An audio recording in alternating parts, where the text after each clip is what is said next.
श्री शिवाय नमस्तुभ्यम। दोस्तों स्वागत है फिर से एक नए उपाय की जानकारी के साथ।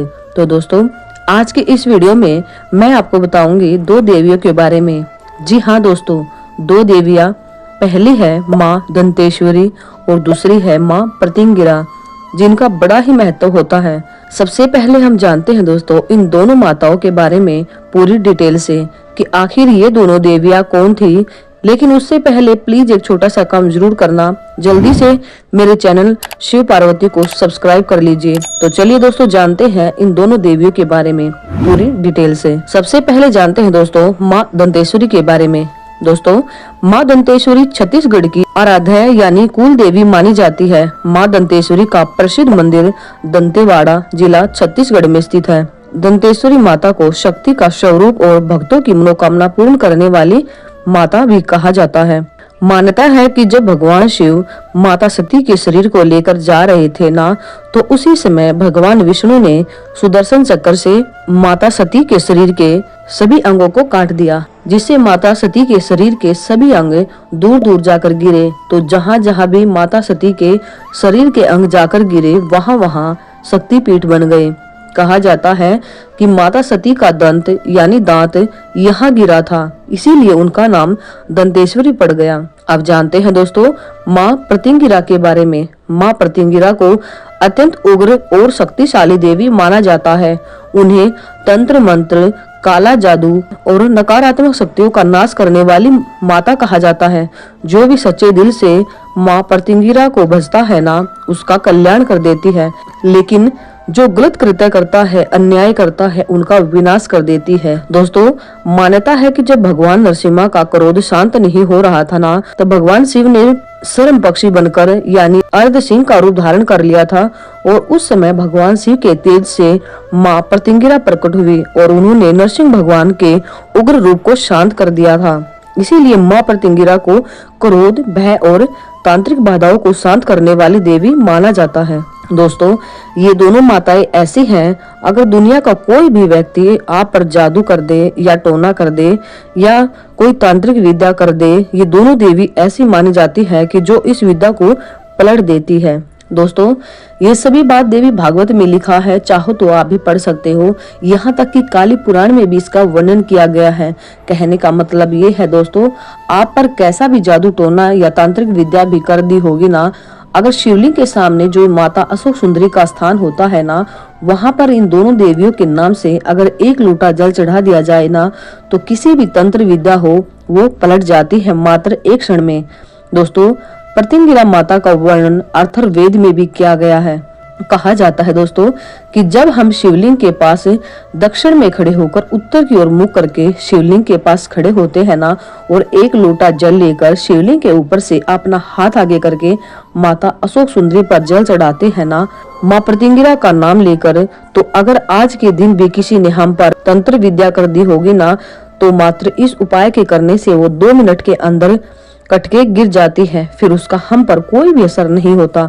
दोस्तों अगर समझ नहीं आया हो ना, तो दोबारा समझा देती हूँ कि आपको जल कैसे चढ़ाना है, ध्यान से समझना है।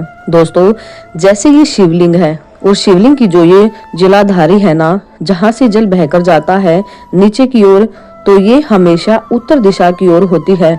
आपको शिवलिंग के पास यहाँ खड़े होना है दक्षिण में, और आपका मुंह होगा उत्तर दिशा की ओर, यानी जिस तरफ जलाधारी का मुंह है आपका मुंह भी इसी तरफ होना चाहिए। तो जब आप दक्षिण में खड़े हो उत्तर की ओर अपना मुंह करके, तो जल की जो धार है यहीं से चालू करनी है, यानी शिवलिंग के ऊपर से और आगे तक लाकर फिर अशोक सुंदरी तक लाना है।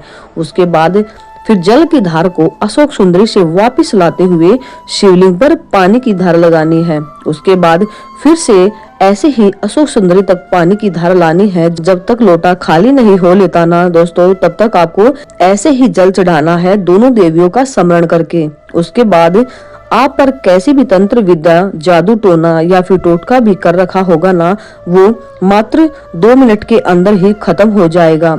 आप पर उसका कोई भी असर नहीं रहेगा। बढ़ते हैं दोस्तों दूसरे उपाय की ओर। दोस्तों, जिस भी नारी के रजोधर्म में दिक्कत आती है, पेट दुखता हो, किसी किसी बहन के रजोधर्म रुक रुक कर आते हैं और किसी किसी के 15 दिन में ही आ जाते हैं या किसी किसी के रुक भी जाते हैं, जिससे उनको बहुत परेशानी का सामना करना पड़ता है। तो दोस्तों, जिसको भी इन दिक्कतों से जूझना पड़ता है ना, तो उसको ये छोटा सा कार्य जरूर करना चाहिए, जिससे उनको बहुत जल्द इस बीमारी से छुटकारा मिल जाए। आपको करना क्या है दोस्तों, एक चावल का दाना लेकर इन दोनों देवियों में से किसी का भी नाम लेकर, यानी माँ प्रतिंगिरा और दूसरी माँ दंतेश्वरी, अगर जलाधारी यानी जहाँ पर शिवलिंग विराजमान होता है, अगर वो उस चावल के दाने को जलाधारी पे कहीं भी समर्पित कर देता है ना, तो उस नारी के रजोधर्म से या पेट से जुड़ी चाहे कोई भी बीमारी हो, कोई भी दिक्कत हो, वो सभी समाप्त होती चली जाती है। दोस्तों, अगर आपके शरीर में कोई बड़ी बीमारी आ जाती है ना, तो सबसे पहले डॉक्टर को दिखाना है, क्योंकि डॉक्टर भी शंकर का ही एक रूप होते हैं। जब भी आप डॉक्टर को शिव मानकर कोई भी बीमारी बताते हो ना, तो वो आपका इलाज अच्छे से करते हैं, लेकिन डॉक्टर जैसा बोले वैसा करना है और आपको सभी रोगों से मुक्त कर ही देते हैं। लेकिन साथ में एक छोटा सा कार्य जरूर करना है।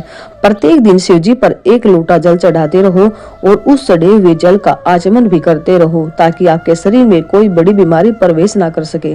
क्योंकि कहते हैं ना दोस्तों कि जब दवा और दुआ दोनों साथ चलती है ना, तो व्यक्ति जल्दी ठीक हो जाता है। बढ़ते हैं दोस्तों अगले उपाय की ओर। दोस्तों, जब किसी का एक्सीडेंट हो जाता है ना और डॉक्टर बोल दे कि आप बहुत मुश्किल है इसको बचाना, हम कुछ नहीं कर सकते, लेकिन हम पूरी कोशिश करेंगे इसको बचाने की, तो उस समय आपको एक काम जरूर करना है। अगर आप चाहते हो कि जिसका एक्सीडेंट हो गया है वो ठीक हो जाए जल्दी, इसके लिए आपको शिवजी के मंदिर जाना है।